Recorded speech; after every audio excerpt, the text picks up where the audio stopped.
Casi siempre que hablamos del territorio que México perdió, pensamos en Estados Unidos, pero ¿sabías que existe un pequeño rincón del mundo que también fue parte de México y que no se encuentra en el norte sino en medio del Océano Pacífico?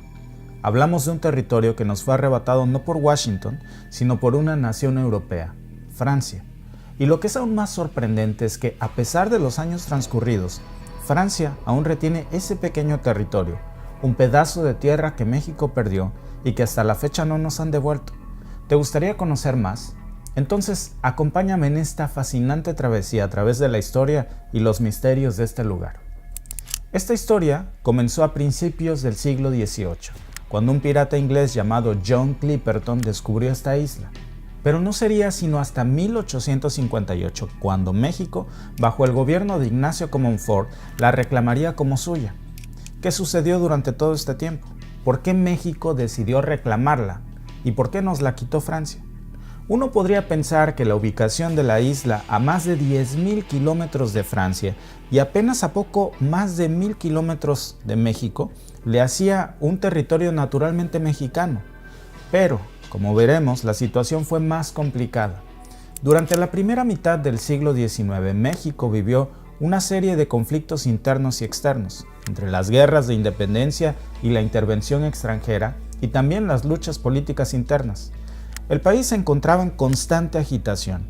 En este contexto, la isla de Clipperton podría haber sido vista como una oportunidad para afianzar la soberanía mexicana y al mismo tiempo asegurar un recurso muy valioso, el guano, un fertilizante natural muy cotizado en aquella época.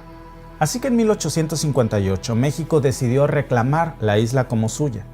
Pero, ¿cómo se llevó a cabo esta reclamación? ¿Fue un proceso diplomático y pacífico o se recurrió a la fuerza? Aquí es donde la historia se vuelve aún más interesante. A pesar de que México tenía un argumento muy poderoso para reclamar la isla, la situación se complicó muy rápidamente. En 1897, el empresario francés Edward A. Arnaud estableció una operación minera de guano en la isla, y eso provocó una disputa entre México y Francia. México no estaba dispuesto a renunciar a la isla sin luchar, mientras que Francia sostenía que México no había ejercido su soberanía efectivamente sobre el territorio.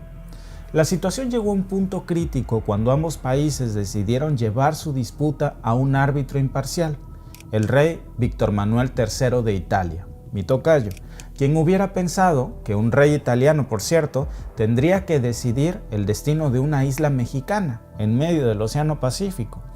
La ironía de la situación es innegable, pero ¿qué decidió el rey? Bueno, pues en 1931, Víctor Manuel III falló a favor de Francia y eso dejó a México sin su isla. Así que el pequeño territorio insular se convirtió desde entonces en francés. Pero hagamos una pausa. ¿Fue esa decisión justa? ¿Podemos todavía reclamarla? ¿Es eso legal? Existen opiniones encontradas. Algunos argumentan que México nunca ejerció, por ejemplo, plena soberanía sobre la isla, mientras que otros sostienen que su reclamo fue muy legítimo. Independientemente de cuál sea tu punto de vista, lo cierto es que la isla de Clipperton es hoy un episodio olvidado de la historia mexicana. El resultado de esta disputa dejó un amargo sabor a México. Pero, ¿cómo fue posible que un territorio tan cercano a nuestro país, una isla que habíamos reclamado como propia, terminara para siempre en manos de Francia a más de 10.000 kilómetros de distancia? Y hay una pregunta más crucial. ¿Podría México hacer algo todavía para reclamar Clipperton de vuelta? Bueno, pues primero es importante entender que el fallo del rey Víctor Manuel III de Italia en 1931 fue en ese momento considerado un laudo arbitral. En el derecho internacional, un laudo es una decisión emitida por un árbitro o un tribunal arbitral en una disputa entre dos partes. Este tipo de decisiones suelen ser finales y vinculantes, y eso significa que las partes involucradas están legalmente obligadas a aceptarlo. Dicho esto, existen circunstancias en las que un laudo puede ser impugnado, pero México todavía tiene un as bajo la manga. Existen algunas circunstancias en las que un laudo puede ser impugnado. Por ejemplo, si se demuestra que el laudo se basó en un fraude o en un error grave, entonces sí podría ser anulado. Por eso la pregunta más importante es, ¿qué tan imparcial fue realmente el rey Víctor Manuel III al fallar en contra de México? Tan solo piénsalo un momento. ¿Pudieron sus vínculos diplomáticos con Francia, dada su proximidad geográfica, haber influido en su fallo en contra de México? Y es que en la década de 1930, Italia, bajo el régimen fascista de Benito Mussolini, estaba buscando consolidar su estatus como potencia mundial y fortalecer sus lazos, o dicho de otra manera, quedar bien con otras naciones europeas, incluyendo por supuesto Francia. Pero también es importante reconocer que Víctor Manuel III, a pesar de ser el rey, no tenía un control absoluto sobre la política exterior de Italia, y es que el poder estaba en gran medida en manos de Benito Mussolini. De hecho, Víctor Manuel III es recordado por su resistencia al fascismo en Italia y su decisión de arrestar a Mussolini en 1943, y eso fue visto por muchos como un acto de valentía.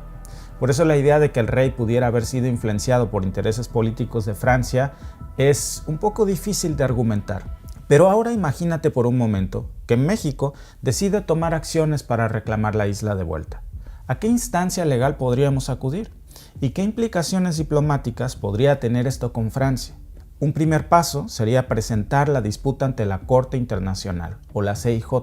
Esta corte está ubicada en La Haya y es el principal órgano judicial de las Naciones Unidas y se encarga de resolver las disputas legales entre los países. La CIG ha desempeñado un papel muy importante en la resolución de otras disputas territoriales ya, desde por ejemplo la definición de fronteras marítimas hasta la determinación de la propiedad de territorios en conflicto. Pero para que la CIG pueda considerar el caso, México y Francia tendrían que estar de acuerdo en someterse a su jurisdicción, y eso es algo que Francia no va a aceptar muy fácilmente. ¿Y qué argumentos podríamos presentar como mexicanos? Bueno, por ejemplo, podríamos alegar que el laudo arbitral de 1931 no fue imparcial, o que existen nuevos hechos o pruebas que justifican una revisión del caso. Y a todo esto, ¿para qué le serviría a México recuperar la isla de Clipperton? Bueno, Clipperton, a pesar de su tamaño tan pequeño, tiene un valor muy importante en términos de biodiversidad y es hogar de varias especies endémicas, es decir, que no se encuentran en ninguna otra parte del mundo. Así que México podría tener interés en la isla tanto desde un punto de vista de conservación de la biodiversidad como por el potencial para la investigación científica. Además, en el contexto del cambio climático y el aumento del nivel del mar, los pequeños atolones como Clipperton podrían convertirse en importantes indicadores de los cambios ambientales globales. Pero a todo esto, ¿no hay nadie que viva en Clipperton? ¿Qué hay de las personas? ¿Alguna vez ha habido gente en esa isla? Pues fíjate que sí, y esta historia es fascinante. A principios del siglo XX, una pequeña colonia de mexicanos vivió allí, y su historia es desgarradora pero también muy impresionante. Y es que en el punto más alto de esa colonia mexicana, alrededor de 100 personas vivieron en la isla, atraídas principalmente por la promesa de hacerse ricos con las ganancias provenientes de la explotación del guano. Sin embargo, la vida en la isla era muy dura. Todos estaban completamente aislados del mundo en la isla. La colonia mexicana que se estableció allí vivía en un estado constante de precariedad. Y luego ocurrió el primer paso para su desgracia, con el estallido de la Revolución Mexicana en 1910. Entonces la situación de la isla empeoró mucho. Los envíos de provisiones desde México se volvieron cada vez más escasos hasta que en 1914 se detuvieron por completo. La colonia se encontró entonces completamente aislada, sin ninguna comunicación con el mundo exterior ni ninguna esperanza de rescate. Con el tiempo, la comida y el agua comenzaron a escasear muchísimo en la isla. La desesperación se apoderó de la colonia mexicana y la situación entre ellos se volvió cada vez más tensa.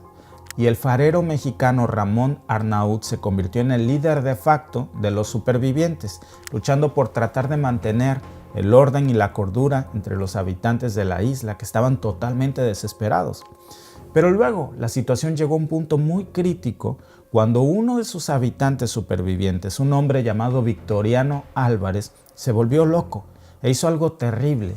Como si el escenario no fuera ya lo suficientemente desalentador, Victoriano Álvarez, que había sido un trabajador del guano normal, despojado ya de toda su cordura por la desesperación de la soledad, se tornó muy violento y se autoproclamó rey de Clipperton.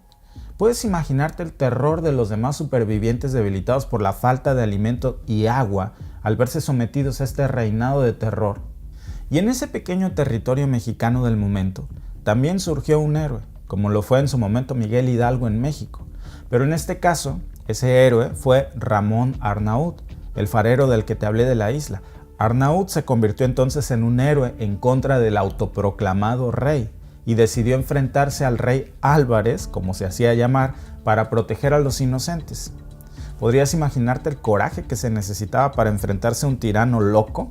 En un enfrentamiento final, Arnaúd luchó contra Álvarez, pero trágicamente murió. Y su muerte, sin embargo, no fue en vano. Se sacrificó por aquellos que no podían defenderse, por las pocas mujeres y los niños que aún sobrevivían, y demostró mucho valor. Por eso su tumba todavía es visible en la isla de Clipperton y es un recordatorio constante de su heroísmo. Las historias de Arnaúd y Álvarez muestran precisamente, por cierto, dos lados contrastantes de la humanidad. Uno que cae en la locura y la crueldad, y el otro que se eleva con valentía y sacrificio. Ambos vivieron el mismo aislamiento y desesperación, pero eligieron caminos muy distintos. Finalmente, en 1917, esta historia llega a su fin cuando un barco estadounidense que pasaba por casualidad vio la bandera de México ondeando en la isla y decidió llegar a investigar, y se encontró con los últimos sobrevivientes de la colonia, que eran solamente 3 mujeres y 8 niños, que fueron rescatados y llevados a Acapulco.